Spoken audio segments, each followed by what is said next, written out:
pong pagsisimula ng pag-aawitan, bago po tayo mag-start, ay atin po munang iyuko ang ating mga ulo sa panalangin.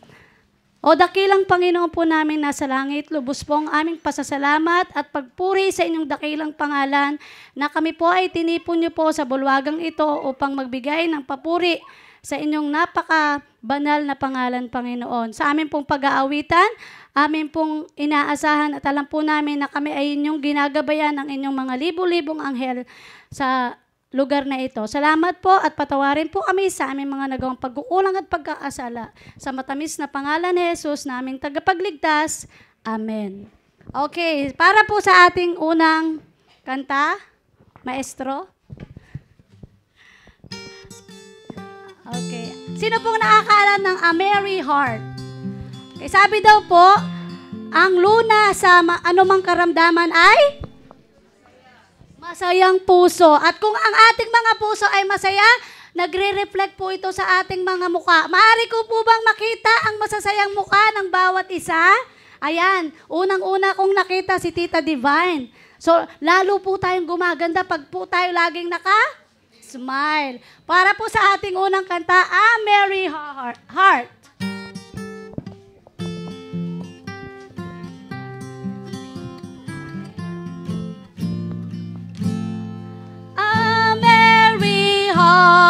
Heart, do it good like a medicine, like a medicine is a merry heart.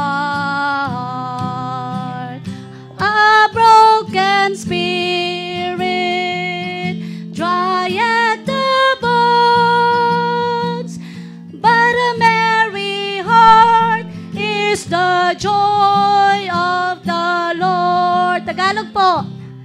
Masayang puso. Patingin po ng mga smile. Kalungkutan, ikaliligaya sa tuwi-tuwi na ang malungkutin pumapangit. Kung masaya ka, ikaw ay gaganda. Ano po ang sekreto sa pagganda?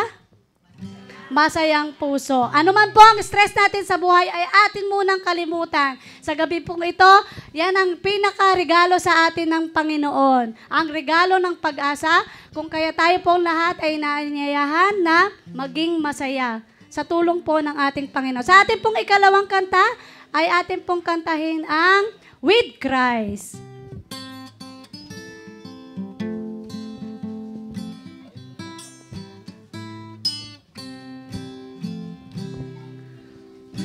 Christ in my vessel, I can smile at the storm, smile at the storm, smile at the storm. With Christ in my vessel, I can smile at the storm until He drives me home. Sailing, sailing home, sailing, sailing home. With Christ in my vessel, I can smile at the storm until He drives me home. Tagalog po. Kung siya'y nasa akin, may ngiti rin ako. Kahit bagyo ang dumating, kung siya'y nasa akin, may ngiti rin ako.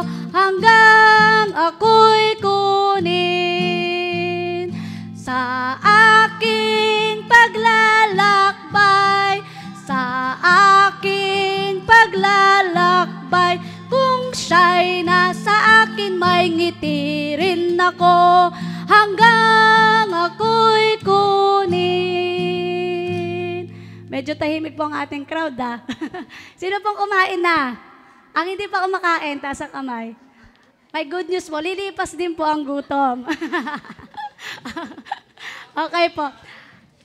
Sa ating pong mga kapatid na dumarating po gabi-gabi na ang pinakamaaga po ay may good news. Meron po tayong nakalaang regalo sa mga kapatid po natin na dumarating ng maaga. at sa mga kapatid po natin na makakapagkumpleto sa gabi-gabing pag-attend po dito. Sino po ngayon ang present kagabi? O yun, very good. Okay, wala pang absent. Pang ilang gabi na po ngayon? Okay, very good. Ilang gabi tayo? 10. Pag na-perfect niyo po yan, ay may regalo po kayo galing kay sa sponsor. So, ayaw po magpa-reveal ng name. So, tayo pong lahat ay tumayo at awitin po natin ang ating theme song.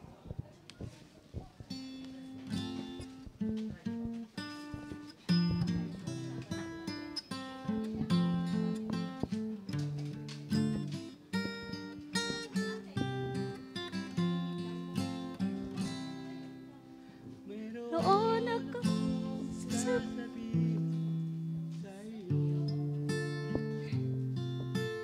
ibig sana'y awitin ko. Ito ay tungkol sa buhay sa mundong ito. Ang buhay na ibinigay ng Diyos para sa'yo. Sa Kanya, kabuluhan ng iyong buhay. Sa Kanya may pag-asang nabibilang na tunay. Sa Kanya, kung ika'y mananampalataya. Sa Kanya may pag-asa. Sa Kanya Maga't maghapon ika'y litong-lito sa mga pangyayaring naririnig mo. Minsan ay naitatanong mo sa sarili mo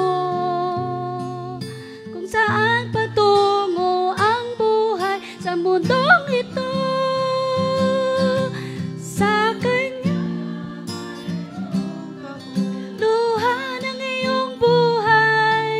sa Kanya may pag-asang nabibilang na tunay. Sa Kanya may pag-asan kung ika'y mananampalataya. Sa Kanya may pag-asa. Sa Kanya. Sa Kanya may pag-asa. Sa Kanya.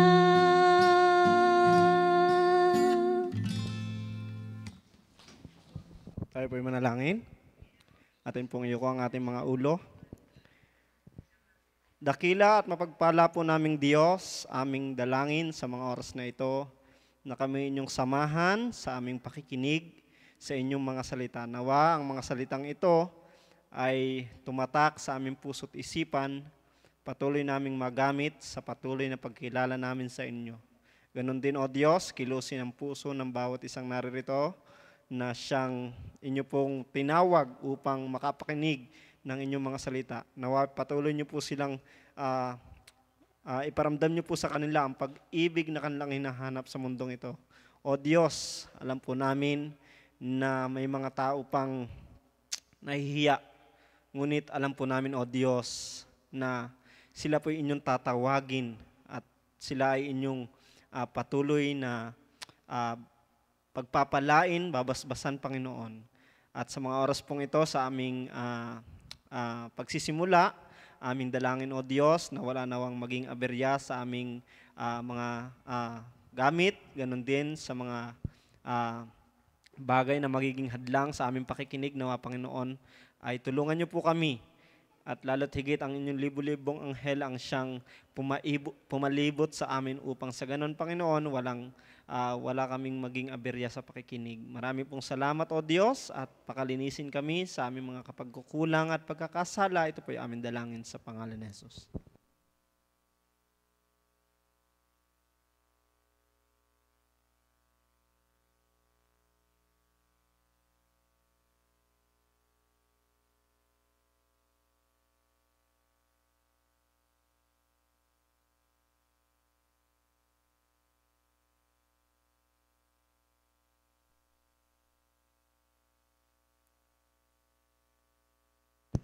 Magandang gabi po sa inyong lahat, mga kaibigan, mga kapatid, mga kapamilya, mga kabarangay.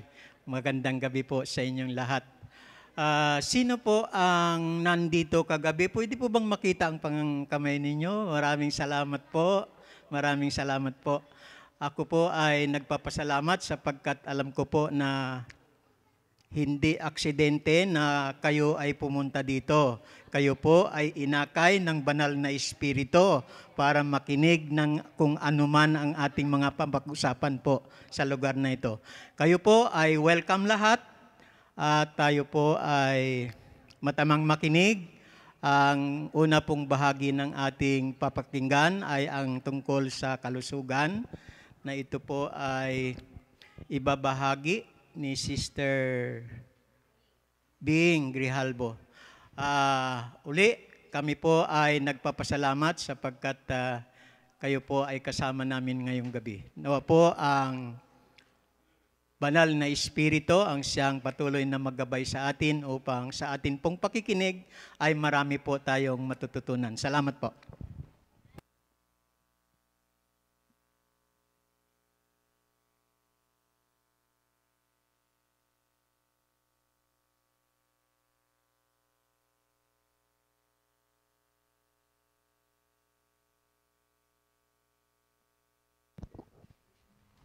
Magandang gabi po sa inyong lahat, mga kapatid at mga kaibigan.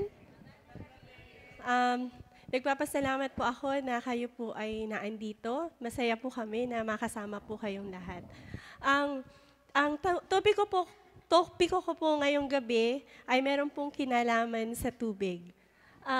Nakita po natin yung ating pong team, regalo ng pag-asa. Isa po sa mga regalo ng ating Panginoon na pinakamahalaga na ibinigay niya sa atin ay ang tubig. So ngayon po, pag-aaralan natin, hindi lang po ano yung kahalagahan ng tubig sa ating katawan, internally, kundi externally.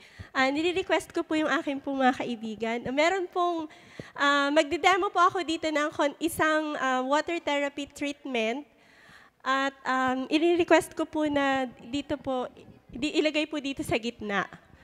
Ayan. Pero bago po yan, napansin nyo ba mga kaibigan na yung mga livestock, mga wild animals, kung kayo po ay mapag-obserba sa paligid, nakikita nyo po na kapag sila ay hindi maganda ang pakiramdam, katulad ng, minsan napansin ko po yung aso namin nung nagkaroon siya ng sakit, pumupunta siya sa mga damo at kumakain siya. At pagkatapos nun gumagaling. At meron din pong mga hayop na kapag kinagat sila, kunwari ng ahas, ang ginagawa po nila, bumababad sila sa tubig ng 1 week at pagkatapos nun gumagaling na. At yun po yung kagandahan ng tubig sapagkat hindi lamang po sa mga hayop kundi sa mga tao ay meron din po siyang kagalingan.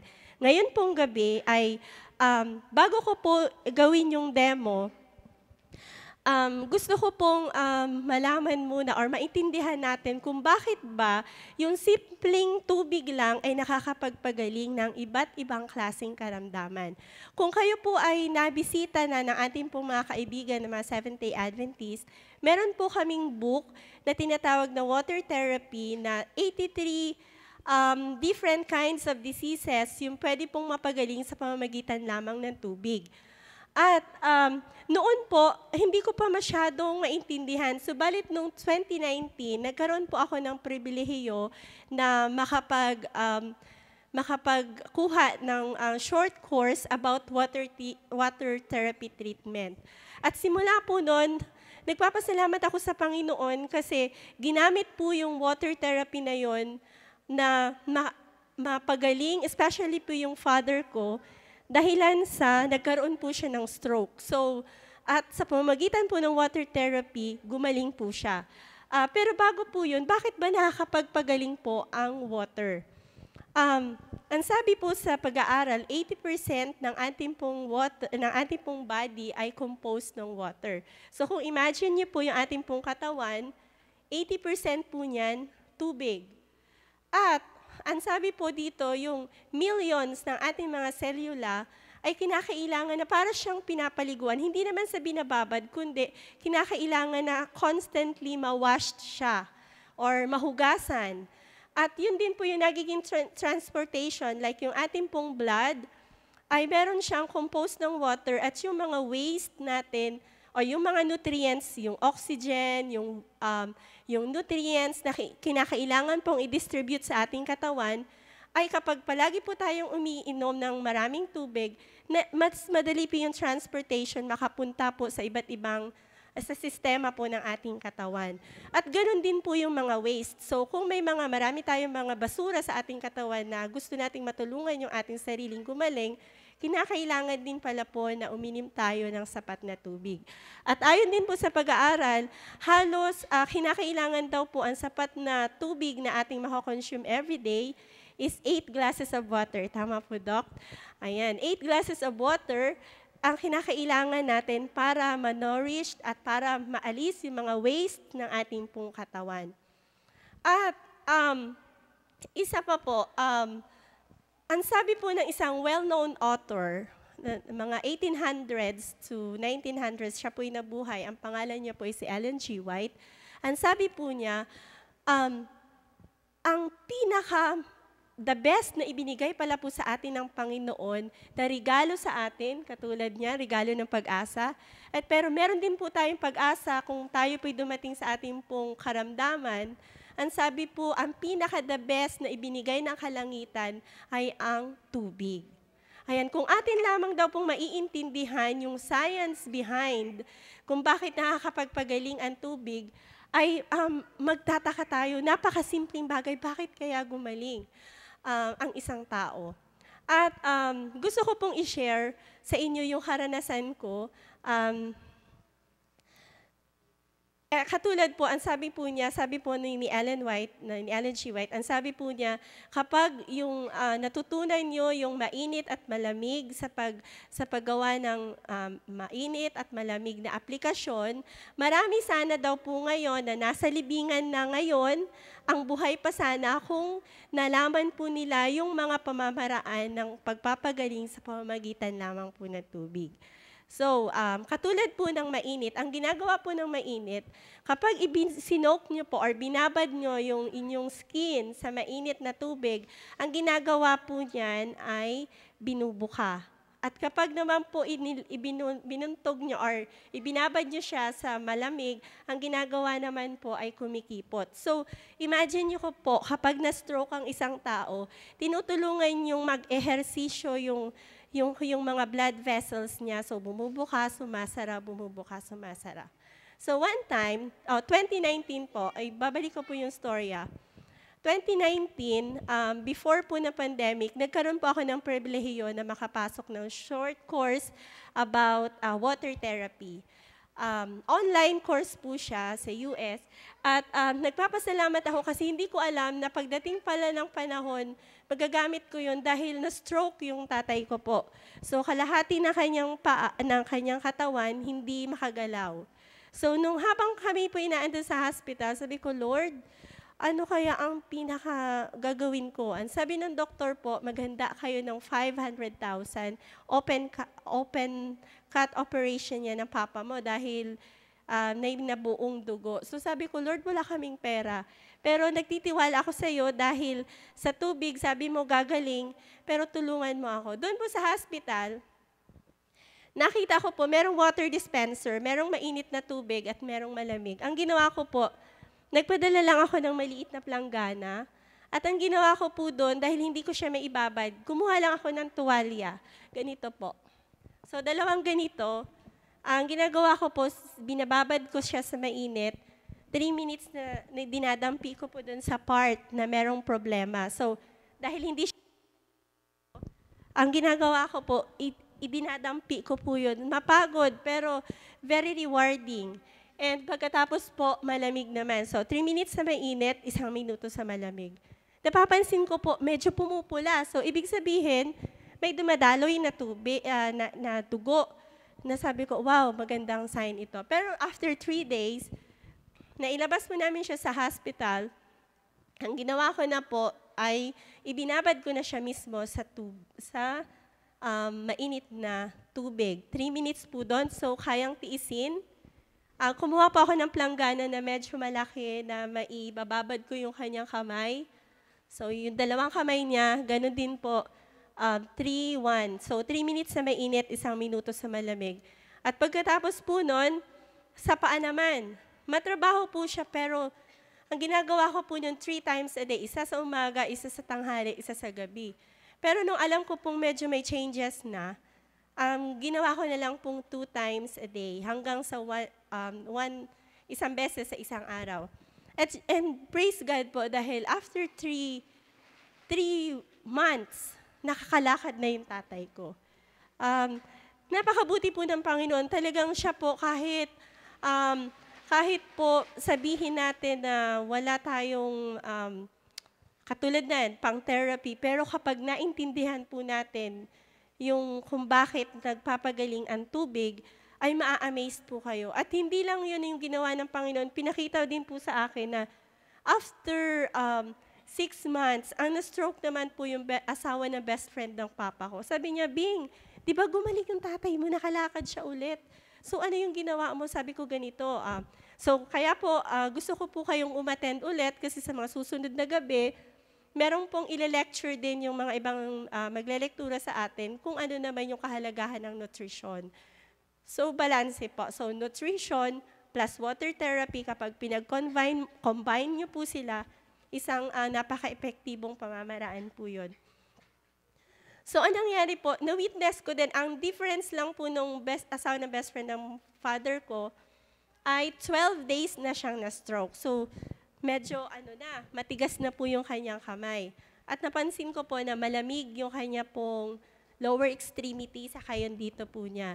Pero sabi ko po dun sa anak niya, anak ng best friend ng papa ko, okay lang yan, bonding yan ng parents mo sa mama mo. At ginawa niya po, and nakalimutan ko na po yun. After 2 months, bumisita kami doon sa isang brethren. Sabi ko, kumusta pala si sister ganito? Yung asawa po ng best friend ng papa ko. Ang sabi niya, Bing, good news, nakakalakad na siya. Pero meron siyang tungkod. Ang difference lang po, hindi siya kumakain ng gulay. Pero siguro kung pina-follow niya pa yung nutrition, mas madali po yung pagaling. So, ngayon pong gabi, isasample ko po sa inyo yung isa pong procedure. Ini-request ko po si Andrea. Ito naman po kapag halimbawa gusto nyong merong may lagnat, merong gusto pong pumayat or magpa-sexy, maalis yung mga bilbil, o kaya naman po ma-detoxify, or especially po doon sa problema na halimbawa yung kanila pong asawa ay hindi makapagpigil sa paninigarilyo dahil maraming nikotina sa katawan, pwede rin po siya. At kung gusto niyo pong malaman kung maaalis po yung nicotine niya, ang mas advisable po ay gumamit po kayo ng white sheet. Wala pa akong makita, so ito po lang yung gagamitin. Kapag white sheet po siya, makikita niyo po na yung nicotina after po ng procedure na to ay madidikit doon sa kumot. Gusto ko pong, kung meron po kayong may invest sa inyong pong tahanan, kinakailangan po ito number 1. Ito po yung continuous heater. Hindi ko lang po nadala yung saksakan. So imagine nyo na lang po na kumukulo siya. Ayan, patuloy na umiinit, kumukulo po. Alisin nyo lang po yung takip, ilagay nyo po sa ilalim ng upuan. Ayan. So kapag kumukulo na po yan, ang gawin niya po doon sa pasyente,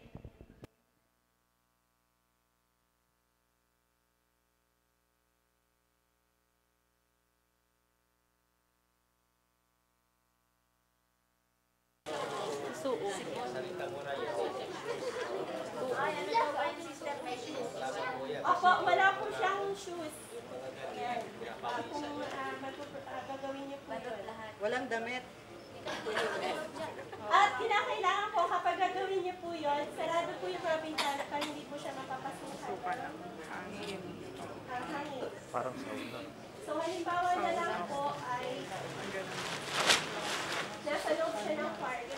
So ang gagawin niyo po, dapat walang air na makakapasok po sa ano niya, para papawisan siya. Yun po yung goal natin. So, ito po ilalagay niya sa liig.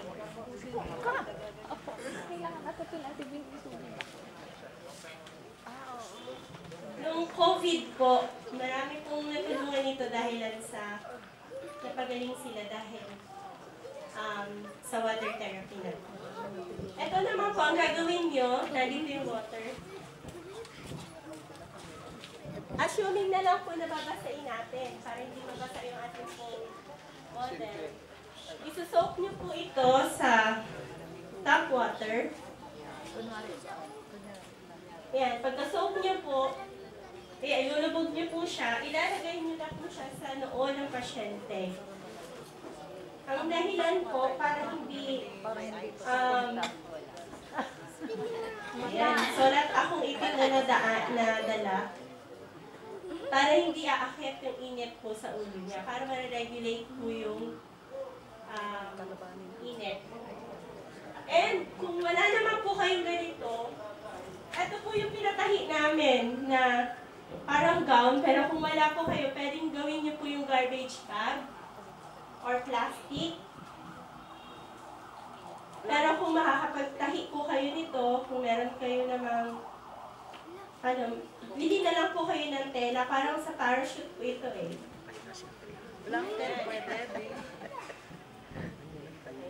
Ayun. So, ibababad niyo po yung ipapaupuin niyo po siya ng mga 25 to 30 minutes. Ang mangyayari po dyan, papawisan siya. So, kung meron siya mga toxin sa katawan, maaalis po yun. And wag niyo pong kalimutan pala, bago pala po siya paupuin dito, titingnan niyo muna po yung BP. Kung ang blood pressure niya po mataas, wag niyo pong gagawin yung ganito. So, una, number 1, kinakailangan normal po yung BP niya. And pagkatapos po, stay hydrated. Kinakailangan pong lagi ninyong paiinumin ng tubig. So, kung halimbawa ganito hindi siya makapag-inom, meron na po kayong tubig na nakahanda na may straw, lagi niyo po siyang paiinumin.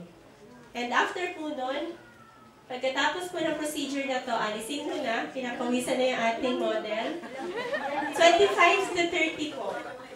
At pagkatapos po nun, pagkatapos na yung procedure, alisin nyo na po, pero yung tap water ulit, yun yung punasan nyo po yung pasyente.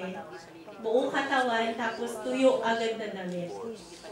So, yun lang po yung aking pong maipapresent sa inyo. So, pwede siya sa lagnat, pwede siya sa pag-detoxify. Kung gusto nyo maalis ng mga something sa katawan, nilalagnat, pwede rin, gem. Pwede mong gawin kay Nathan mamaya. At marami pang iba't ibang klaseng karamdaman na pwede pong magamot dito. And pagkatapos po nun, pwede nyo siyang, ang ginawa ko po doon sa father ko, minsan ganito po yung ginagawa ko sa kanya. Another thing po, yung salt. Alam niyo po yung asin na malalaki? Ang gawin niyo po doon sa asin na malaki, yung rock salt, ilagay niyo po siya sa maligamgam na tubig, konti, babasain nyo lang siya. Yun yung pong ikukuskus nyo dun sa pasyente. Kung high blood, pababa ang hilot po. Buong katawan. So, ang ginagawa ko po nun sa father ko, kinukuskus ko siya ng asin. So, ganun, parang manok na inaalisan ng balahibo. At pagkatapos po nun, ang ganda, kasi kahit kayo po, i-testing ninyo, makinis sa balat. So, yun yung tinatawag na salt glow. At makakapag-circulate na maayos po yung dugo ninyo. At makikita nyo po, mag-glow na yung pasyente ninyo. So, na-witness ko po yun at napakabuti ng Panginoon. Marami po tayo matutulungan ng mga kababayan, mga kapitbahay at community po natin kapag alam po natin itong mga simpleng pamamaraan, pero gusto po ng Panginoon na gumaling po tayo or makatulong din po tayo sa ating pong kapwa. Yun lamang po at maraming salamat.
nang ang buhay ko ay nalugmok sa karumihan, at ang isipan inalot ng kamunduhan. Doon naramdaman ang tawag ng kaligtasan, at sa pag-ibig ni Jesus ako'y natagpuan. O Diyos, nang makilala ka, lubusan ang aking hangarin. Lagi kong dalangin ang puso mo't kalooban. Sana'y malaman at maunawaan. Yan ang nais ko sa buhay. Makilala kang tunay.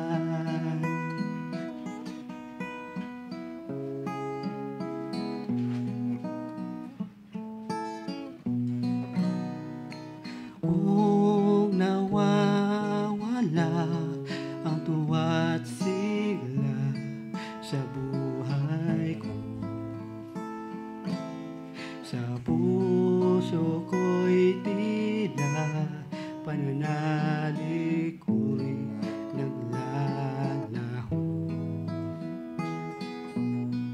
Kapag sarili ang sinusunod na bibig ko, sa paglapit ko, Jesus, nililingap ako. O Diyos, nang makilala ka, lubusan ay aking hangarin. Lagi kong dalangin ang puso mo't kalooban. Sana'y malaman at maunawaan. Yan ang nais ko sa buhay. Makilala kang tunay. O Diyos, nang makilala ka, lubusan ang aking hangarin. Lagi kong dalangin ang puso mo't kalooban. Sana'y malaman at maunawaan. Yan ang nais ko sa buhay. Makilala kang tunay. Makilala kang tunay.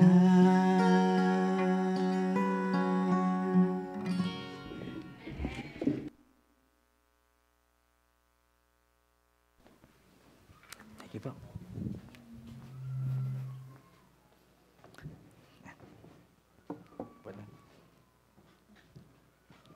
Ayan, magandang gabi po sa inyo lahat. Magandang gabi. Ayan, kumusta ho ang ating gabi-gabing pakikinig? Pangilan na ho tayo ngayon? Pangalawa. Okay, marami ho sa atin nakita mga bagong muka. Ngayon lang nakapunta. Pwede ko po makita yung mga muka. Yung mga ngayon lang nakapunta. Ayan, may ilan. Ayan, so alam ko po marami rin ho sa atin sa mga kapitbahay na malapit na nakatira. Maaari rin ho kayo pumunta para mas mapakinggan ang ating mga mensahe at para mas maipakita ang ating mga pinag-aaralan. So, meron kaya tayong clicker. Nandito kaya ang ating... Ayan. So, bago ho tayo magsimula, gusto ko po muna magbigay ng tanong para ho tayo ma-review sa ating napag-aralan kahapon. Ano? Kaya ko ho kayo, lagi kayong sinasabi, mag-take note kayo mag-picture. Para ho sa bahay, pag-uwi, i-check nyo ho yung sinasabi ni Brother Caleb o ni Kuya Caleb. Ako po ay si Kuya Caleb ulit. O Caleb, pag mas matanda kayo sa akin. At ako po ay Natutuwa na tayo po ay nag-aaral. Pero kagabi, patungkol ho saan ang ating napag-aralan ulit? Patungkol ho saan? Biblia. Ayan, sa regalong love letter. Ngayon po, magbibigay ho ako sa inyo ng 2 tanong lang naman. Pero may pwede ho sumagot ang iba. Una po, ito, meron ho tayong prize sa mga, thank you po, sa mga makakasagot ng ating tanong. Unang-una, pwedeng 2 sumagot dito. Unang-una, magbigay ng isang rason kung paano natin mapapagkatiwalaan ng Biblia bilang love letter o salita ng Diyos. Ilan ho yung dinidiscuss natin? 4. Magbigay lang kayo kahit isa para mapagkatiwalaan ng Biblia. Ano yung iunang rason o ibang rason sa 4 na yon? Gusto mo sumagot? Oh, parang nalimutan natin agad Ayan. Ay, si ate po, nakakapagbago ng buhay, tama po. Ayan, mapagkakatiwalaan natin ang Biblia sapagkat ito po ay nakakapagbago ng buhay. Ayan. Thank you po. Ayan, very good po. Okay, pangalawang, meron pa pong gustong magsalita patungkol ho doon. 4 ho yun, meron pa hong magbigay ng isa pang ehemplo o isang rason. Bukod ho sa nakakapagbago ng buhay ang Biblia, ano pa ang dahilan para sabihing mapagkakatiwalaan ang Biblia? Mananampalataya. Hindi po siya kasama. Maganda ho yun, pero hindi po siya kasama sa ating napag-aralan kahapon. 4 ho yun. Dapat ito, kaya natin mapagkakatiwalaan ng Bible. May nakakaalala pa ho ba? Ayan, kaya ako sinasabi sa inyo, take note ho tayo para wag malimutan. Ayan, so meron pa po? Isa na lang? Meron pa? Sige. Pag sa nakaraan, sa hinaharap? Sa hinaharap, okay. Na ang Biblia nakapaghula sa hinaharap. Tama po, ayan. Yan, pinakahuling tanong. Ito po, meron pa po bang prize? 3 ho yun, Okay. Ito, pinakamahalaga. Sino ang pinakapunto at sentro ng kwento ng Biblia? Taas ang kamay. Gusto sumagot? Si nanay. Si Kristo. Tama po ba? Tama. Okay, yan. So, ngayon pong gabi, bukas meron ho ulit tayo mga tanong. Kaya kung ako sa inyo, magte-take down note po ako para mas marami-rami ho tayo makuhang premyo. Para ma-exercise din ang ating utak, At para rin po, pag-uwi, hindi malimutan. Okay po?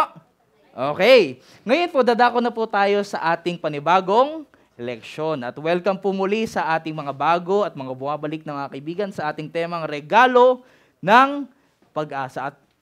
At tulad po ng tanong ko kahapon, kapag regalo, ito po ba'y binabayaran? Hindi. Anong ginagawa sa regalo? Pag nakatanggap ka? Una, nagpapasalamat. Pangalawa, tinatanggap. Yun lang ang kailangan natin gawin. At yun din po sana ang gawin natin sa ating regalong pag-uusapan ngayon. Actually, hindi siya regalo. Ang title ho ng ating pag-aaralan ngayong gabi ay bakit kailangan natin ng regalo ng pag-asa. Bakit? Kasi unang-una, nawawalan ho tayo ng pag-asa. Totoo ho ba yun? Ngayon, titingnan natin, bakit ba ako nawawalan ng pag-asa? Bakit yung mundo natin napakahirap umasa sa mga pangyayari sa buhay? At yan po yung ating papag-aralan. Pero bago po tayo magsimula, tayo po muna ay manalangin. Panginoon, nagpapasalamat po kami ngayong gabing ito na kami inyong dinala upang magtipon-tipon, mag-aral at matuto. Kayo po ang sumama sa amin, kayo magpaliwanag ng mga aming papag-aralan dahil ito inyong salita at alam po namin na gusto niyo itong maunawaan namin. Pagpalaan niyo pong bawat isa po sa amin, aking mga kaibigan na ikinig sa pangalan ni Jesus. Amen. Sa buhay po natin, nasabi ko ho, na parang mahirap na umasa o magkaroon ng pag-asa. Bakit po? Parini o lagi at lagi na lang merong mga dalamhati. Meron tayong mga kamatayan. Merong mga iba't ibang mga delubyo na dumarating sa atin, mga bagyo. Minsan nasusunugan ho tayo. Maiba't ibang trahedya ng buhay na minsan ang hirap-hirap magtiwala. Bukod sa magtiwala sa ating sarili, magtiwala sa ating mga kaibigan, at higit sa lahat, magtiwala sa Diyos. Tama o tama? Di po ba? At alam ko dito, hindi ko po kilala ang bawat isa po sa atin, pero panigurado ako, recently meron ho tayong namatayan ng mga kaibigan, namatayan ng mga mahal sa buhay, namatayan ng mga kapamilya. O hindi man po namatayan, ay dumaan sa isang trahedya o matinding pagsubok. Bakit po? Kasi bakit ako nakasigurado dito? Dahil ang realidad po sa mundo natin, ganito po kalupit ang mundo. Tama po ba? Tama po ba? Kaya po, hindi po natin maiiwasang matanong itong tatlong tanong na ito. Unang-unang tanong, bakit hinahayaan ako ng Diyos na magdusa? Natanong niyo na ho ba ito sa sarili niyo? Hindi man ho natin aminin, pero alam ko natanong niyo ho sa inyong sarili. Ako po, natanong ko na rin yan. Pangalawa, ito rin, pwede rin itong matanong ko, ang Diyos ay mabuti. Bakit napakasama ng mundo? At pangatlo, nasaan ang Diyos kapag nasasaktan ako? Ito po yung tatlong tanong na atin pong sisikapin na masagot. Ang kailangan lang ho natin gawin, makinig lang ho tayo. Mag-aral, take down note para i-check nyo po yung sa inyong bahay, i-research nyo ang ating mga sabihin. Huwag lang ho kayo basta-basta maniniwala sa akin. Pero gusto ko pong ilahad po sa inyo na ito po, bawat isang mga galing na mga prinsipyo, kwento, mga leksyon, mga galing sa Biblia. So una po nating sagutin yung kaninang tanong. Ito po, bakit hinaayaan ako ng Diyos na magdusa? Bibigyan ko na ho kayo ng sagot ngayong gabi. Hindi ko alam. Hindi ko alam ni Brother Caleb kung bakit namatay ang anak ng isa ho sa atin, o bakit nagka-cancer, o bakit ganito yung kalagayan ng aking kapamilya na wala namang ginawang mali. Wala ho akong sagot yan. At yung Biblia, wala pong siguradong sagot yan. Di po ba? Wala pong sagot kung bakit ang isang tao ay nagkaroon ng sakit. Ang ayos-ayos naman niya ng pamumuhay niya. Tapos yung isa na pariwara sa buhay, halos ang lusog-lusog, ang lakas-lakas. Wala po halos sagot ang Biblia. Pero, kahit hindi po sinasagot ng Biblia, itong mga specific o mga ganito kay-special na mga kaso, pwede ho tayong matuto sa mga munting mga leksyon. Saan po? Sa munting mga leksyon. Tulad po ng parang ganito lang po yan. Ang mundo ho natin, dahil malupit, para lang huyang ganito. Makikita natin sa ating pag-aaral ngayong gabi. Ano ho nakikita nyo dyan sa picture? Mga orange na merong kasamang ibang mga bulok na orange. Parang ganito ho yung ating mundo eh. Marami ho sa atin, sa mundo, dahil ang mundo ho natin nabulok. At nabubulok dahil saan po? Sa kasalanan, damay-damay ho yan. Di po ba? Nakatira po ba tayo sa Pilipinas? Ang Pilipinas bulok. Ang Pilipinas nasa mundo, ang mundo'y bulok. Kaya ang mga Pilipino, nagdurusa. Bakit? Kahit may ginawa man silang mabuti o masama, ang realidad, nasa bulok pa rin silang environment o paligid. Di po ba? At habang nasa mundo ho tayo, sumusunod ka man sa Panginoon o hindi, may pagdurusa. Bakit po? Ang mundo natin, bulok. Malinaw po ba? Yan po, matututunan natin maya-maya. Mas mapalinaw po yan. Gusto ko lang po ipaalam mo sa atin, ang kwento ng isang lalaki, ng pangalan niya po ay si Job. Si Job po, napakabuti niyang tao. Sabi ko sa Biblia, halos napakabait niya. Kilalang kilala siya. Kahit sa Diyos, pinagmamayabang siya ng Diyos. Kahit kay Satanas. O, nakita mo ba itong servant ko na si Job na ito? Ang aking lingkod na si Job na napakabuti. Wala kang makikitang maling o masamang ugali. Sabi ni Satanas. Tingnan nga natin. Kaya naman kasi mabuti yang si Job. Kasi binibigyan mo ng blessing. Kunin mo yung blessing niya. Kunin mo yung ari-arian niya. Kunin mo yung lahat ng sa kanya. Tingnan mo, susumpain ka niyan. Ang sabi ng Panginoon, sige, gawin natin yan. So hinayaan ng Panginoon na kunin ni Satanas lahat ng ari-arian ni Job, kanyang mga bahay, kahit yung kanyang mga ari-arian ng mga hayop, ang kanyang mga inaalaga ng mga baka, lahat na ito, mahalong baka, Pero lahat yun, kinuha ni Satanas. Kahit yung kanyang 10 anak, pinatay ni Satanas. Tindi ho, Sa tingin niyo po ba deserve yun ni Job? Hindi po, wala naman siya ginawa mali. Wala naman siya ginagawa. Pero bakit nangyari sa kanya yun? At sinabi ni Satanas, sige, yan kasi hindi ang gawin pa natin, mas paigtingin pa natin. Lagyan natin siya ng iba't ibang kasakitan. So nagkaroon ho siya ng matinding bulutong na halos inuuod na. Ganun ho katindi ang kanyang karanasan. At sa panahong iyon, may mga panahon. Ito po si Job, hindi niya alam yung nangyayari. Wala naman siya kalam-alam sa pag-uusap ng Diyos at ni Satanas. Ang kanyang nalang sinabi, Panginoon, nagtitiwala ako sa inyo. Pero pag binasa niyo pa yung kwento ni Job, maya-maya, Nung kinakausap na siya ng mga kaibigan ni Job, si Job sabi niya, ay, hindi ako nagtitiwala sa Panginoon. Parang, ano ba ginawa ko mali, Panginoon? Nagagalit, nalulungkot, nalulumbay, natutuwa, nagpupuri, paiba-iba yung emosyon ni Job. Bakit? Kasi po siya yung desperado. Gusto niyang makahingi ng sagot sa Panginoon. Panginoon, bakit ganito ang aking nararanasan? Relate po ba tayo? Hindi natin alam kung bakit po tayo nakaranas ng ganito, ganyan. Pwede ho tayo makarelate tulad na sa experience ni Job. Pero ayon po sa kwento, nasa Biblia ho ito. Meron ho siyang isang libro sa Biblia, ang pangalan po ay Job. Basahin niyo yan sa inyong bahay. Pero sa bandang dulo ng story na yon, alam niyo po ba, nagkaroon ng sagutan ng kanyang mga kaibigan. Sabi niya, kaya kasi na ganyan, kasi may ginawa ka sigurong mali, ayaw mo lang aminin. Aminin mo na para mawala yung iyong pagdurusa. Yun yung sinasabi ng kanyang kaibigan. Pero, nagkaroon ng ipo-ipo. At doon sa ipo-ipo, ayon sa kwento, nagpakita ang Diyos kay Job. At sinabing, Job, nasaan ka nung nilalang ko yung mundo? Kaya mo bang pangunahan itong aking mga nilalang? Ganyan. Yung mga matitinding tanong ng Panginoon, hindi kayang sagutin ni Job. Alam niyo po, si Job, doon sa ipo-ipo, yung sumagot ang Panginoon, doon niya na-realize, hindi sinagot ng Panginoon yung aking sagot, pero okay lang. Kasi kahit malaman ko man yung sagot, wala yung matutulong sa akin. At kahit hindi ko alam ang sagot, bakit ako nagkakaganito o bakit ganito yung pinagdadaanan ko sa buhay, nagtitiwala ako sa Kanya. Kasi bakit? Kasi naririnig niya ako.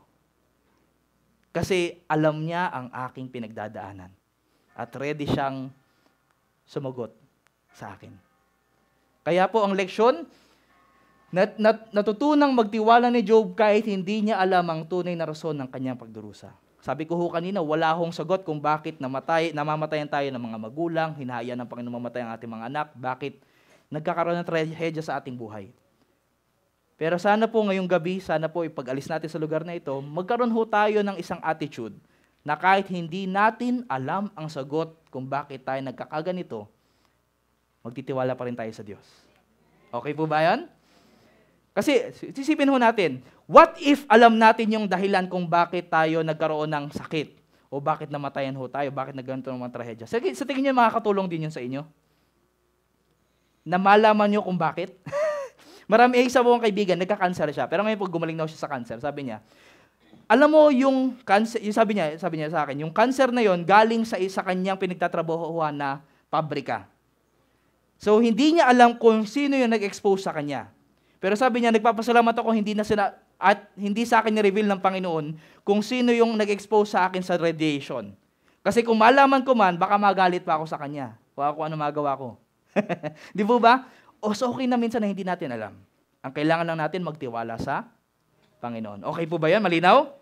Okay po. Hindi man po natin alam sagot, pero maganda yung nagtitiwala tayo sa Kanya. Pero alam niyo po yung ending ng kwento ni Job, binalik po ng Panginoon lahat na kanyang nawala. Doble pa ang balik. So alam po natin na, alam niyo po, magmanatili lang tayo sa Panginoon. Magtiwala lang tayo sa Kanya. At bago ho natin sagutin ang pangalawang tanong, bakit ho ba napakalupit ng mundo? Kung ang Diyos ay mabuti, bakit napakasama ng mundo? Saan ba nanggaling yung kasalanan? Yan po yung ating mapag-usapan ng medyo mahaba-haba ngayong gabing ito. Pero bago po natin pag-aralan yan, pwede ho ba natin itong basahin?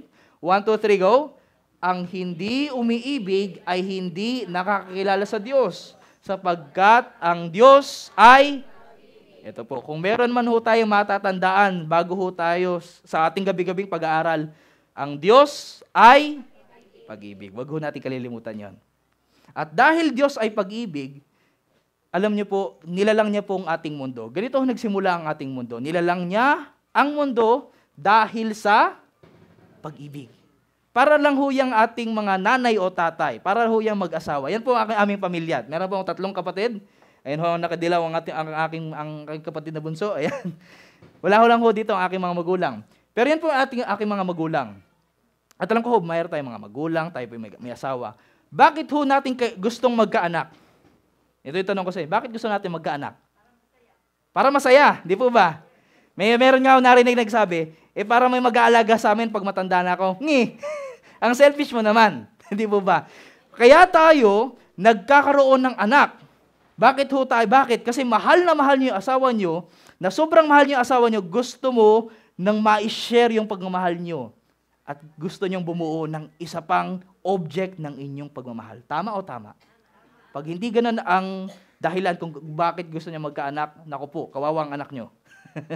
Dapat ganun dahil sa pag-ibig. At ganun din po ang dahilan kung bakit nilalang ng Panginoon ang mundo natin. Hindi niya po ginawang mundo natin ito para meron siyang paglaruan o meron siyang mahataw. Hindi po ganun ang Panginoon. Ginawa po ng Panginoon ang mundo. Bakit? Dahil sobra-sobra ang pagmamahalan ng Diyos Ama, Diyos Anak, at Diyos Espiritu Santo. Nagmamahalan sila. Kaya gusto nilang i-share sa creation. Amen? Malinaw ho, no? Dahil sa pag-ibig, nilalang niya rin ang bawat isa. Pero gusto ko muna nating pag-usapan ng pag-ibig. Ito ho yung likas ng pag-ibig. Pwede ho natin malaman, ano ba yung pag-ibig? Ang pag-ibig kasi, ito ho yung kanyang karakteristik. Pwede ho nyo take note. Unang-una, ang pag-ibig nakadirekta yan sa iba. Nakadirekta sa Diyos, nakadirekta sa ating kapwa. Yan ho yung pag-ibig natin mga tao. At ang Diyos, pag umibig, nakadirekta yan sa iba. Kaya alam niyo si Kristo, bakit siya namatay sa krus? Kasi iniisip niya yung iba, hindi niya iniisip yung kanyang sarili. Malinaw? Nakadirekta sa iba. At kapag umibig ka, syempre, meron niyang kasamang kalayaan. Tama o tama? Sa mga kabataan, meron tayong hugot. Kung mahal mo, palalayain mo. Di po, tama po ba yun? Kasi, ano yung pagmamahal? Yung pinapalaya mo, sige, malaya ka dahil pinagtitiwalaan kita. O dun sa, huwag kang pupunta dyan, wala akong tiwala sa'yo. Kung pagpunta ka dyan, mahahataw kita. Ganun ba yung pag-ibig? Hindi po, ano? Yun po yung tinatawag, abuso. Pero ang pag-ibig, kahit nakakatakot, kahit delikado, pinapalaya mo. Bakit? Kasi mahal mo eh. Ayaw mo siyang masakal. Tama? Ganun ho ang pag-ibig. Kung gusto niyo matutong umibig, matuto kayong magbigay ng kalayaan. Sa mga magulang at sa mga boyfriend at girlfriend, magagamit niyan. At sa ating mga mag-asawa. Pero kahit man ganun, ang pag-ibig delikado. Bakit po? Kasi yung iniibig nyo, pwedeng hindi ibalik yung pag-ibig. Tama o tama? Pag umibig kayo, minsan nire-reject kayo. Pag naniligaw ka, minsan hindi ka sinasagot ng oo. Yung mga magulang, pag iniibig natin yung anak, minsan ang balik sa atin, sagot. At minsan, iniibig natin yung mga magulang natin, tayong mga anak, minsan yung ilang magulang, dead ma lang. Di po ba? Delikado umibig. Pero kahit delikado umibig, worth it pa rin naman. Bakit? Kasi mahal ko yung taong yon. Okay po, naunawaan ho natin ang likas na pag-ibig. Ito ho yung pinakasimpleng explanation kung ano pong ginagawa ng pag-ibig. At dahil sa pag-ibig, nagkaroon ng maayos. Gumawa ang Panginoon ng nilalang niya ang taos mula sa kanyang likas. Nilalang niya ang mundo ayon sa kanyang pag-ibig. Napag-aralan ho natin yan kagabi. Tanong, kung perpekto, mabuti at kaibig-ibig ang mundo nating ginawa ng Panginoon, saan nagsimula ang kasalanan? Bakit may karumihan? Bakit nasira itong perpektong mundo? Perpekto ho bang mundo natin ngayon? Hindi. Sabi ko ho kanina, bulok. Bakit nagkaroon ng kasalanan? Ayon ho sa Biblia, sinagot ito ni Jesus sa isa sa kanyang mga parabola. Kung pwede niyong basahin ang buong kwento sa Matthew 13, basahin niyo po. Pero ayon sa sinabi ni Jesus, kagagawan ito ng kaaway. Kagagawan ho ba ng Diyos kung bakit magulong mundo natin? Hindi. Kagagawan nino? Ng kaaway ni Satanas. Pero ang tanong, saan ba nanggaling si Satanas? Gumawa ba ang Panginoon ng demonyo? Yan ang ating papag-aralan. Si Satanas, kung tingnan natin ang kwento ng Biblia, hindi ho siya ginawa ng Diyos na may sungay, may buntot. Gumawa po ng Panginoon ng isang perpekto at gwapo at matikas na anghel. Ang pangalan niya po ay sino? Si Lucifer. Alam ho natin ang kwento na yan. Kaya po ayon sa Ezekiel 28 verse 14, kerubin ang tinalaga kong magbabantay sa iyo. Nasa ituktok ka ng aking banal na bundok. Kinakausap niyo si Lucifer. Ang nilalakaran mo yung mga batong kumikinang. Ganito siya katikas, ganito kaganda ang kanyang buhay. Wala kang kapintasan. Kapag sabing walang kapintasan, meron ba siyang dungis? Meron ba siyang masamang ugali? Walang kapintasan eh. Wala kang mapipintas. Hanggang sa maisipan mong mamuhay sa kasamaan. Okay si Lucifer nung una. Pero anong sabi niya? Hanggang sa maisipan niyang mamuhay sa kasamaan. So, sino may kasalanan? Kung bakit nagkaroon ng kasalanan? nung pinili ni Satanas, nung inisip niya na mamuhay sa kasamaan. So hindi po ginawa ng Panginoon ng dyablo, ano? Si Lucifer yung gumawa sa dyablo. Okay? Kung bakit siya naggaganon. Kanyang piniling mamuhay sa kasamaan. Hindi po ang Diyos, ano? Kundi si Lucifer. So tanong ngayon, anyari? Bakit naggaganon? Di po ba? Anong nangyari? Kaya po ayon sa Isaiah 14, 12 to 14, ano't nahulog ka mula sa langit o tala sa umaga, anak ng umaga. Tumutukoy kay Lucifer. Paanong ikaw ay lumagpak sa lupa? Ikaw na siyang nagpapahina sa mga bansa. Bakit ho lumagpak sa lupa? Bakit bumagsak ang kaaway? Ito po ang dahilan. Tingnan ho natin. Hindi ba't sinabi mo sa iyong sarili, aakyat ako sa langit at sa ibabaw ng mga bituin ng Diyos. Ilalagay ko ang aking trono, uupo ako sa ibabaw ng bundok na tagpuan ng mga Diyos sa malayong hilaga. Aakyat ako sa ibabaw ng mga ulap. Papantayan ko ang kataas-taasan. Pag binabasa ho natin, anong tunog? Mayabang ho, ano? Gustong maging mataas. Maging kapantay ng Diyos. Gusto niya. Gusto ma-ambisyoso ho itong taong to. Hindi ho masamang mag-ambisyon. Maganda ho yung mangarap. Pero pag yung ambisyon mo, gusto nakakatapa ka na, at ang mismo gusto mong pantayan yung Diyos, delikado yan. Diyan ho nahulog si Lucifer. Si Lucifer gustong maging mataas, ang nangyari, lumagpak siya. Bakit? Kasi ho, doon na pumasok ang kasalanan. Kaya kung tayo man po na laging gusto maging mataas, sabi ho sa Biblia, pride goeth before destruction. Ang pride, tumataas yan. Pero malayo din ang lagpak sa lupa. Mag-ingat ho tayo. Dapat humble lang. Tanong ngayon, ito yung gusto kong tanong. Ano naman ang kasalanan? Doon sa nabasa ho natin, inisip niyang mamuhay sa kasalanan. Sabi kanina sa Ezekiel. Sabi niya, ako, ayon sa Isaiah 14. Dito ho natin may kita, paano ba nagsimula ang kasalanan? Ang kasalanan, kabaligtaran ho yan ng pag-ibig. Bakit ho? Ang kasalanan kasi ay pag-ibig na nakadirekta saan? Sa sarili. Malinaw po ba? Ang kasalanan, ano yung pag-ibig? Nakadirekta sa iba. Pero ang kasalanan, nakadirekta sa sarili. Ito po yung pagkakaiba ng pag-ibig at ng kasalanan. Ano ho? Ang pag-ibig, nakadirekta sa iba. Ang kasalanan, nakadirekta sa sarili. Pag-ibig na nakadirekta sa sarili. Tindi ho, ano? Kaya po, sa Bible, marami hong definition sa kasalanan. Ang kasalanan ay pagsalansang sa kautusan, tama din naman ho yun. Ang kasalanan ay kung ano man ang hindi nasa pananampalataya, kasalanan din naman. Maraming definition sa Bible, pero kung isa-summarize po natin siya, ito ho ang pwede kalalagyan. Na ang kasalanan, pag-ibig sa sarili. Bakit ho? Bigyan ko kayo ng ehemplo. Kayo ho'y may asawa. Ayan, sabihin natin may asawang bawat isa sa atin. Tapos, nakakita ka ng chicks. Sa mga lalaki ho tayo, nakakita ka ng chicks. Ay, patay tayo dyan. Sexy. Ang gagawin mo ngayon, anong mangingibabaw yung pag-ibig mo sa asawa mo na nakadirekta sa kanya? O yung pag-ibig sa sarili mo na gusto mong ma-experience na makakaroon nga ako ng adventure?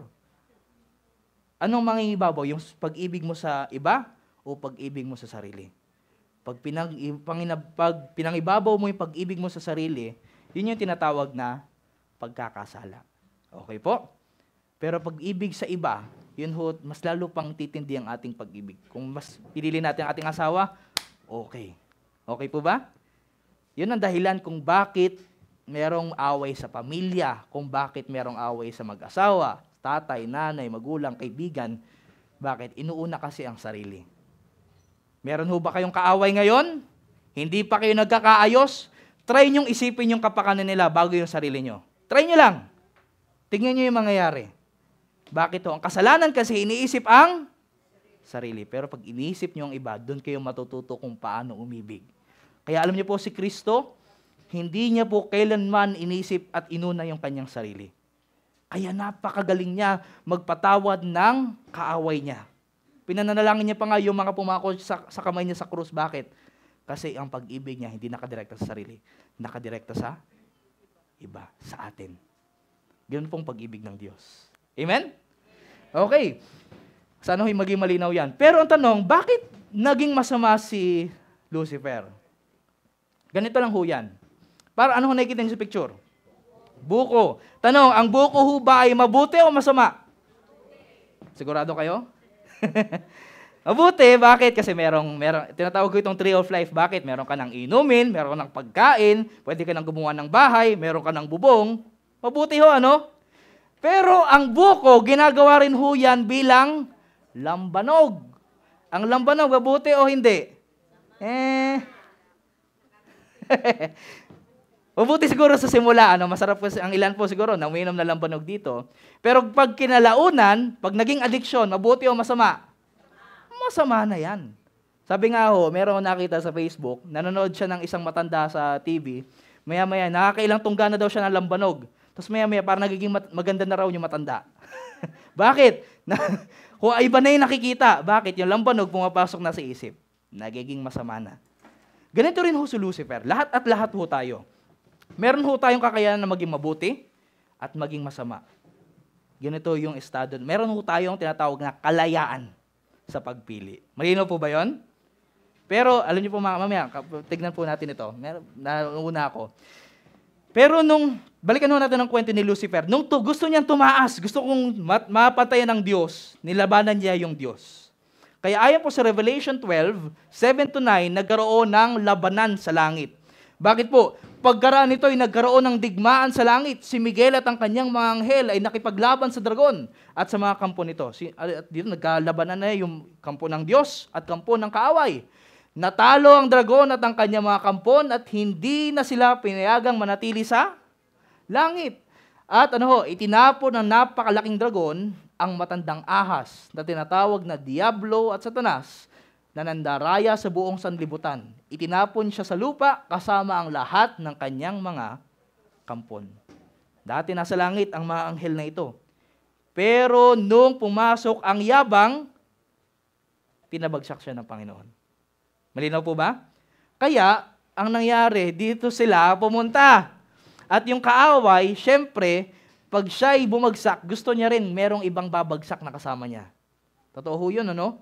Ganun ang ginagawa ng kasalanan sa atin. Pag bagsak ka sa exam, gusto mo yung mga klase mo bagsak din para hindi ka nag-iisa. Tama po ba? Ganun ang ginagawa. Kaya po, nung nakita niya ang perpekto at napakabuting mundong ito, na namumuhay dito ang ating mga magulang na si Adan at si Eva, ginawa niya ng pagkakataon. Sige nga, madamay nga itong mag-asawang ito. Tingnan natin kung ano mangyayari sa kanila. Yan. Kaya po, alam niyo po, nung ginawa po ng Panginoon ang mundong ito, nagbigay po siya ng instruction sa mag-asawa. Ano yon? Ayon po sa Genesis 2 verse 17, datapwat sa kahoy ng pagkakilala ng mabuti at masama ay huwag kang kakain.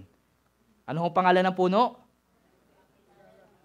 Punong kahoy ng pagkakilala at mabuti at masama. Hindi ho apple, ano? Wala ho yung sinasabi ng apple yung kinain ni Adan at Eva. Kundi, yung punong kahoy ng pagkakilala ng mabuti at masama, huwag kang kakain. Bakit to? May lason, hindi po sinabi ng Panginoon. Pero ito yung sabi niya, sapagkat sa araw na ikaw ay kumain yon, ay walang pagsalang mamamatay ka. Hindi po sinabi sa Bible na may lason yung puno.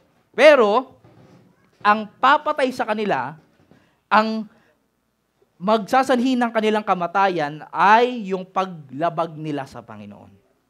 Bakit ho? Kasi doon napapasok yung kasalanan. At yung kasalanan, papatayan. At itong mag-asawang ito, sinabi ng Panginoon, huwag kang kakain.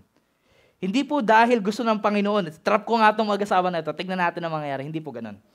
Nilagay po ng Panginoon itong punong kahoy na ito para magkaroon ng choice ang mag-asawa. Malinaw po ba? Para magkaroon ng choice. Di po ba? Pag walang choice ang isang tao, kawawa naman. Pero pag binigyan mo ng choice na sinong ibigin mo, yung siya o ako, at pinili ka niya, mas sweet, di po ba? Pero pag wala na ibang option, ikaw na lang talaga, parang napilitan lang. Di po ba? Ganun ho ang gustong mangyari ng Panginoon. Pero anong sabi ng ahas? Narinig ng ahas ang nangyari. Kaya ang sabi ng ahas, si Satanas na nagkatawang ahas, I should say. Ngunit sinabi ng ahas, si Satanas, hindi totoo yan. Hindi kayo mamamatay. Ano sabi ng Panginoon? Pag kumain ka noon, ano mangyayari? Mamamatay ka. Hindi ho sinabi ng Panginoon na papatayin kita. Hindi ho ganun. Pero mamamatay ka pag kinain mo yan. Para hong isang magulang na nagsasabi na, huwag mong hawakan yung outlet sa mga bata. Kasi makukuryente ka. Hindi po sinabi ng magulang na pag hinawakan mo, papatayin kita. Hindi po ganon. Ang Diyos sabi niya, mamamatay kayo dyan, huwag niyong kainin. Dito lang tayo. Pagtiwala kayo sa akin. Pero sabi ng ahas, hindi. Di totoo yan. Bakit daw hindi totoo yung sinasabi ng Diyos? Sabi ng ahas, sinasabi lang yan ng Diyos sapagkat alam niyang kung kakain kayo ng bunga niyon, ay makakaunawa kayo. At kayo'y magiging parang Diyos. At malalaman ninyo ang mabuti at masama. Tanong, sino ho yung una na gustong maging Diyos, maging kapantay ng Diyos? Si Satanas ho, no? Si Lucifer. Ngayon, dinadamay niya naman ng ating mga magulang. Sige, pantayin niyo yung Diyos. Pag kumain kayo niyan, papapantayin niyo yung Diyos. Tindi po, no? Tanong, sino sinunod ng mag-asawa? Ang ahas, si Satanas, o ang Diyos? Si Satanas. Nakakalungkot ho, ano? Bakit? Saan ho ba nagsimula yun? Nung kinain nila yung prutas, doon po pumasok ang kasalanan. Pumasok ko ang kasalanan nung inisip nila, okay nga maging Diyos. Okay na maging kapantay ko ang Panginoon. Kaya yun po ang nangyari. Nung kinain nila yung prutas, ano nangyari? Nakita nila, hubad sila. At doon nila nakita, mali yung ating choice. Tindi po, ano? At dito na po pumasok yung kamatayan. Kaya po ayon po sa Roma 5, ang kasalanan ay pumasok sa sanlibutan sa pamamagitan ng isang tao dahil sa maling pagpili. At ang kamatayan ay pumasok. Ano hong kasama ng kasalanan na pumasok? Kamatayan. Kaya ho, bakit may kamatayan dito? Kasi pumasok ang kasalanan. Sa pamamagitan ng kasalanan, dahil dito lumaganap ang kamatayan sa lahat ng tao sapagkat lahat ay nagkasala. At dahil nasa lahi ho tayo ni Adan at Eva, lahat ng magiging anak ni Adan at Eva, meron na hong likas na makasalanan. Malinaw po? Kanina ho nabanggit, sabi ko ho, para ho tayong buko, ano? Na pwede tayong mamili ng mabuti at masama. Pero po dahil sa kasalanan, alam niyo ho, na-damage ho yung ating likas. Bakit ho? Ang mga tao ngayon, hirap nang mamili. Kung gagawin ko ba ang masama o mas masama, yun na lang ang ating choice. Ang gumawa ng mabuti, sobrang hirap. Na-try nyo na ba yun? Ang hirap gumawa ng mabuti, ano? Mukhang madali. Mukhang madali pag inspired ka. Pero in the long run, nakikita natin, napakahirap gumawa ng mabuti. Gaano kahirap magpatawad ng kapwa? Hirap, ano? Gaano kahirap magmahal ng kapitbahay? Hirap. Bakit? Kasi ang likas natin, nasira ng kasalanan. Yung dati, kaya nating mamili ng tama at mali, yung ating likas ngayon, baluktot na. Hindi na natin halos kayang gumawa ng mabubuti. Kung meron man tayong magagawang mabuti, tinutulungan kasi tayo ng Diyos na gawin yung mabuting bagay na yun. Okay po ba? Pero kapag sa ating likas, hindi na natin kaya. Kaya po nagkaroon ng kamatayan. Pumasok ang kamatayan. Ang anak mismo ni Adan at Eva, pinatay ang bawat isa. Magkapatid yun. Nagpatayan, si Cain at si Abel. At yung mga lahi noon, nangyaring lumala ng lumala sa panahon natin ngayon. May gera, kamatayan, pagkakasakit, lahat resulta ng ano? Kasalanan. At alam niyo yung ginagawa ng kasalanan, nakikita ho natin yung dati, nabanggit ko ho kagabi, ang tao at ang Diyos, ano sila dati? Close! Pero nung pumasok ang kasalanan, nagkaroon ng paghihiwalay. Ang tao, hindi na kayang lumapit sa Diyos. Kaya ho sa Biblia, walang tao ang makakalapit sa Diyos. Bakit? Pag nakita nila ang Diyos, mamamatay sila. Hindi po dahil pinapatay sila ng Panginoon, hindi po. Kasi hindi nila kaya talagang humarap sa Panginoon. Yung liwanag ng Panginoon na napakadakila, napakabanal, napakamabuti, tayo napakasama at napakarumi, masusunog ho tayo. Kaya kung naririnig niyo ho ang expression na pag pumunta ka sa simbahan, masusunog ka. Bakit? Kasi ganun ho talaga ginagawa ng kasalanan. Nasusunog ho tayo sa harapan ng presensya ng Diyos. Yan po ang ginagawa ng kasalanan. Pinaghihiwalay ho tayo sa Diyos. Kaya sabi sa Isaiah 59 verse 2, ang masama niyong gawa ang dahilan ng pagkahiwalay niyo sa Diyos. Nagkasala kayo kaya hindi niyo siya makita at hindi niya kayo marinig. Nakakalungkot ho, ano? Nawalay ho tayo sa Panginoon dahil sa kasalanan. At nawalay din ho tayo sa isa't isa. Kaya ho bakit merong mga pag-aaway kahit sa magkakapatid, magulang, mag-asawa at magkakaibigan? Dahil sa kasalanan. Iniisip natin ang ating sarili, at dahil lagi natin iniisip ang ating sarili, nahihiwalay tayo sa Diyos, nahihiwalay tayo sa isa't isa. Bakit? Kasi may yabang tayo. Matindi ho, ano? Ngayon, ito po ang tanong ngayon. Paano tinugunan ng Diyos ang pagpasok ng kasalanan at pagdurusa? Ang Diyos po ba pinabayaan tayo na? Bahala, pinili nila yan eh. Ganoon po ba ang Diyos? Ano ho yung sabi ko sa una na lagi dapat nating tatandaan sa ating gabi-gabing pag-aaral? Ang Diyos ay pag-ibig. At ang pag-ibig, hindi ho yung sumusuko. Gusto niyang ayusin ang relasyon niya ng Diyos at ng tao. Kaya ang Diyos, sa kanyang karunungan at sa kanyang pag-ibig, nagdesisyon na bumaba para maging tao. Kaya ayon ho sa Mateo 1, ito bibinasa natin kagabi, Jesus ang ipapangalan mo sa sanggol, sabi niya kay Maria, sapagkat ililigtas niya ang kanyang bayan sa kanilang mga kasalanan. Ang solusyon ng Panginoon para maligtas ho tayo sa kasalanan ay ang kanyang anak na si Jesus. Ano ang sagot sa pagdurusa? Ano ang sagot sa kasalanan? Walang iba kundi si Jesus. Good news ho, ano? At alam niyo ba si Jesus, hindi lang ho siya namatay para sa atin, para lininisin ang ating kasalanan. Alam niyo ho, siya po'y pinanganak sa isang sabsaban. Nakita na ho ba kayo ng sabsaban? Nakita na kayo ng kabayo? Nakita na kayo kung saan natutulog ang kabayo? Ayan, siguro ang ilan po sa atin, hindi. Ito, nakakita na kayo kung saan pinapaliguan, nililinisan, pinapakain yung kabayo? Doon ho pinanganak si Jesus, doon sa para maliit na table.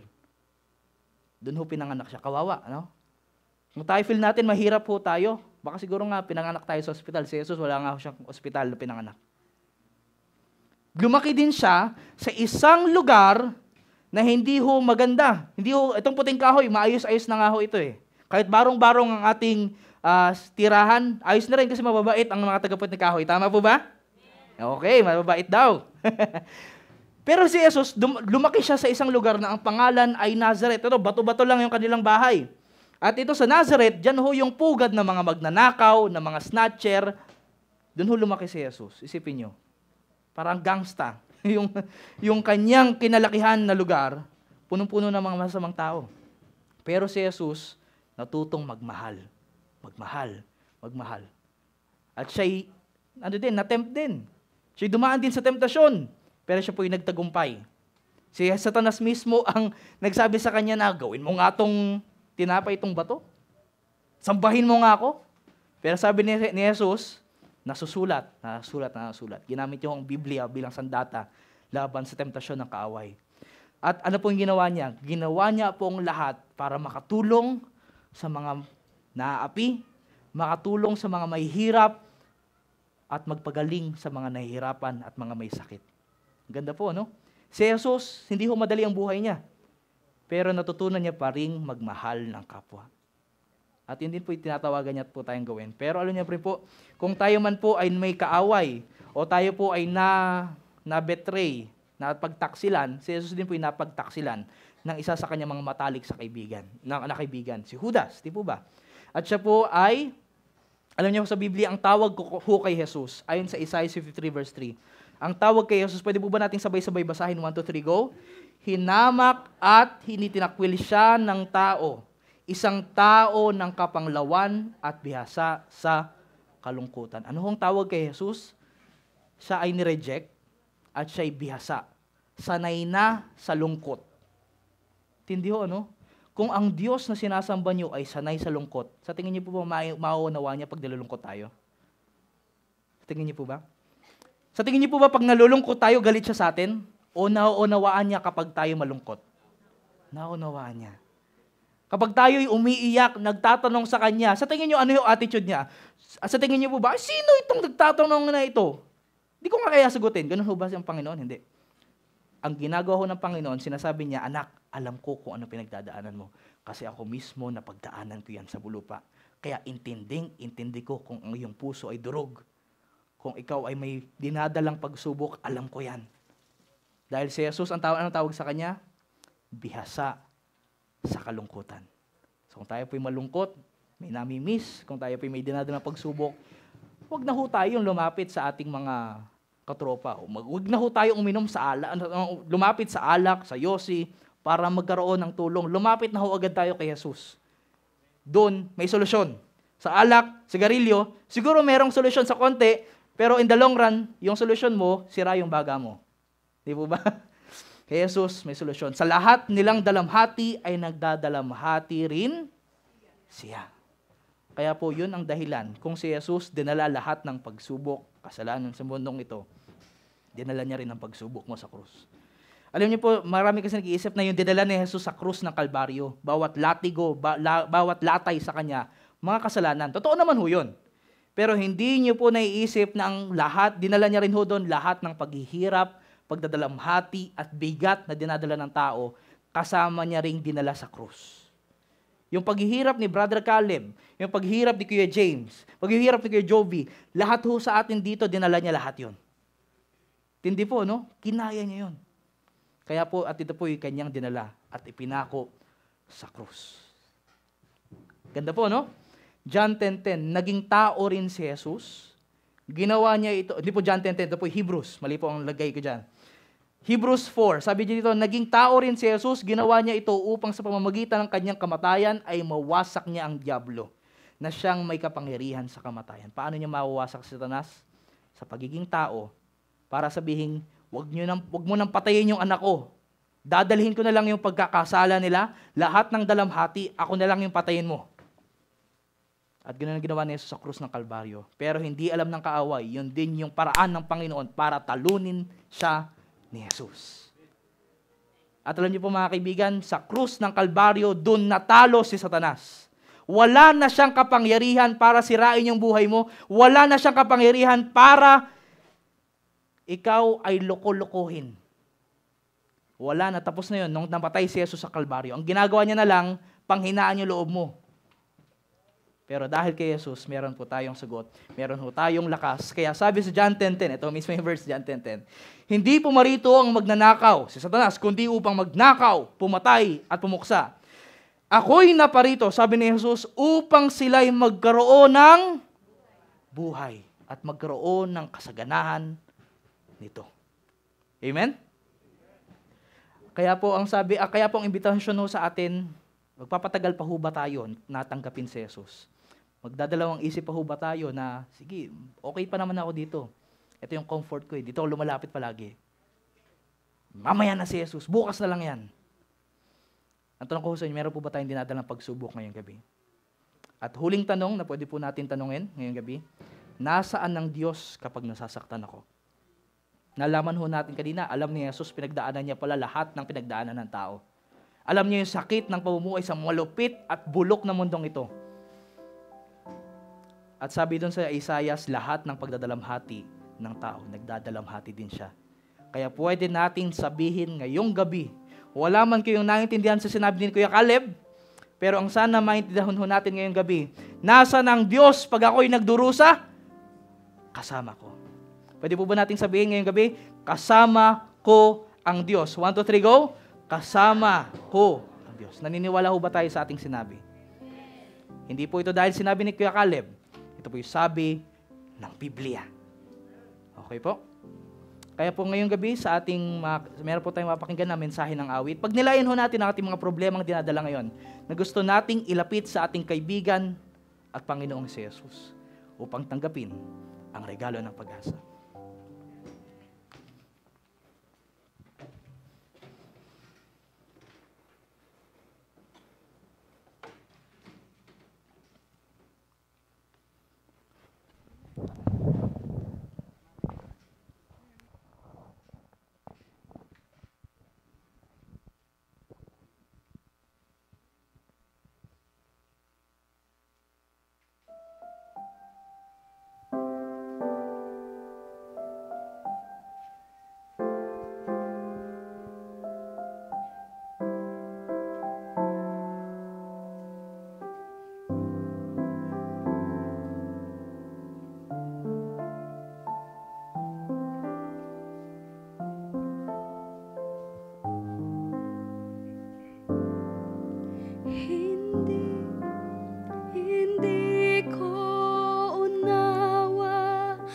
Diyos na banal, nagpakababa sa kalagayan ko, binigyang halaga sa bawat sandali, sinagip niya akong may sala.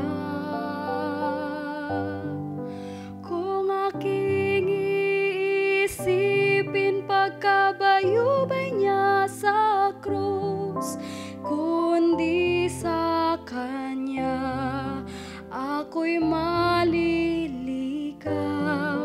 Kung hindi ninais, buhay niya'y binuwis, sinagip niya akong may sala.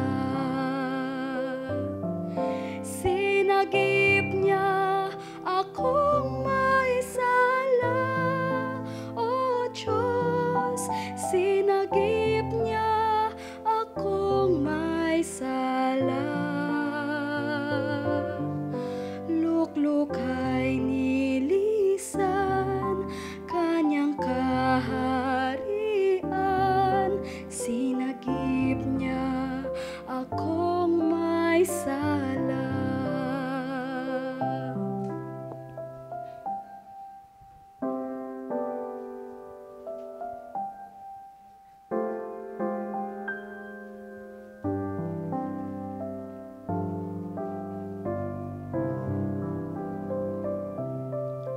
Di lubos ang unawa sa hiwaga, sa pagkamatay, muling pagkabuhay. Kung sa tulad kong di karapat-dapat, sinagip niya akong may sala. Sinagip niya akong may sala, O Diyos, sinagip niya akong may sala. Luklukay nilisan Kanyang kaharian, sinagip niya akong may sala. Ang sagipin sang tulad ko na makasalanan, binigyan pa ng bagong awit. Mahirap unawain, ngunit nangyari, kay Jesus ang papuri natin. Purihin,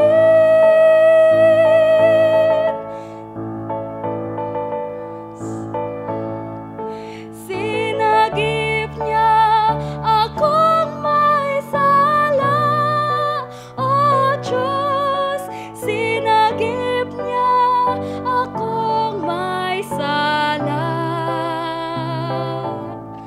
Luklukay nilisan Kanyang kaharian, sinagip niya akong may sala. Luklukay nilisan Kanyang kaharian, di sinagip niya akong may sala.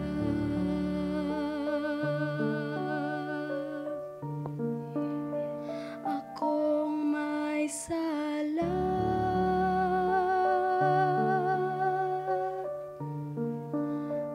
Akong may sala.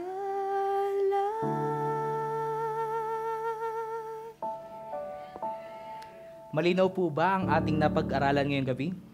Malinaw po ba? Ngayon po gusto ko po magkaroon ng imbitasyon sa bawat isa ngayong gabi. Di ko po alam kung ano dinadala ng bawat isa. Alam ko po na bawat isa may dinadalang problema. Pero binibigyan ko pong pagkakataon ngayon na pumunta po sa harapan kasama ko. Yung mga gusto po na ilapit sa Panginoong Jesus ang lahat ng kanilang dinadalang problema. Meron po ba tayong dinadalang mga pagsubok? Pwede ho, open ho ang ating space dito para lumapit. Ikaw man ang Kristiyano o hindi, basta naniniwala ka sa ating Panginoon ay kayang tumulong sa ating problema. Imbitado po tayo sa harapan upang manalangin. Upang tayo po ay sama-samang ilapit ang problema natin sa Panginoon. Marami po ang space. Meron ho ba tayo mga heartbreaks, mabibigat na mga damdamin, o galit sa ating puso na gusto nating maalis? Open po. Pwede ho tayo lumapit pa para po mas marami po ang makapasok. Ayan. Bukas po itong harapan. Ayan. Ito na po ba ang mga gustong may ilapit na mga problema sa Panginoon? Gustong isukong mga masamang mga ugali na ayaw mo na, Panginoon, ayaw ko na gawin to. May kapangyarihan po sa dugo ni Jesus. At kaya niyang tulungan ng bawat isa sa atin. Kung ito po ang bawat isa at may lalapit po, tayo po'y sabay-sabay na pumikit. Kausapin natin si Jesus. Panginoon, nagpapasalamat kami na kahit man po bawat isa po sa amin ay biktima ng kasalanan. Marami po kami nagawang mali sa aming buhay. Marami man po kaming mga nagawang mga iba't ibang mga choices na alam po namin hindi nagpapasaya sa inyo. Nandito pa rin kami upang tawagin ang bawat isa sa landas ng buhay. At wala pong ibang landas na magliligtas sa amin. Walang ibang taong kaya magligtas sa amin. Kahit sarili namin, hindi namin kaya iligtas, Panginoon. At aming sinasabi na si Jesus lang ang solusyon sa aming problema. Siya ang regalo na binigay ng Ama. Ang regalo na pag-asang si Jesus na tutulong sa bawat isa po sa amin. Marami po sa aking mga kaibigan sa harap ko ang may dinadalang mga pagsubok. Hindi ko man po alam kung ito po ay pisikal na sakit na meron po isa sa kanila o kanilang mamahal sa buhay na may karamdaman. Panginoon, nilalapit namin sila sa inyo. Kung kaya nyo magpagaling dati, kayang-kaya nyo rin ngayon.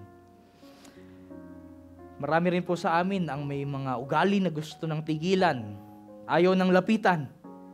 Alam po namin, Panginoon, ang kapangyarihan, ang dugo na nabuo sa krus ay may kapangyarihan, hindi lamang upang kami iligtas, upang kami patawarin, kundi upang kami palakasan, bigyan ng kapangyarihan na maging tagumpay mula sa mga bisyo, sa lahat ng mga kaugalian, sa lahat ng galit sa aming kapwa, dahil si Kristo ay makapangyarihan at tinatanggap namin siya.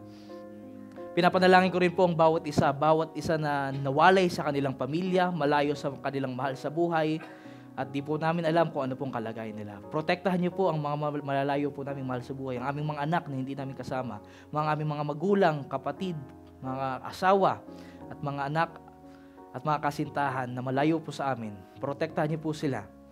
At ng bawat isa po ay balang araw, mag-meet po ulit kami ng maayos at matiwasay. Nagpapasalamat kami, Panginoon, sa mensaheng ito na nagsasabing hindi man namin kayang iligtas ang aming sarili, na kay Kristo ang solusyon at ang pag-asa. Kaya po sa aming paghiwa-hiwalay, kayo po, hindi po kami humiwalay sana sa inyong presensya, kundi kami po ay maghiwa-hiwalay kasama ng inyong presensya sa pangalan ni Jesus. Amen. Pwede na po tayo bumalik sa ating mga upuan.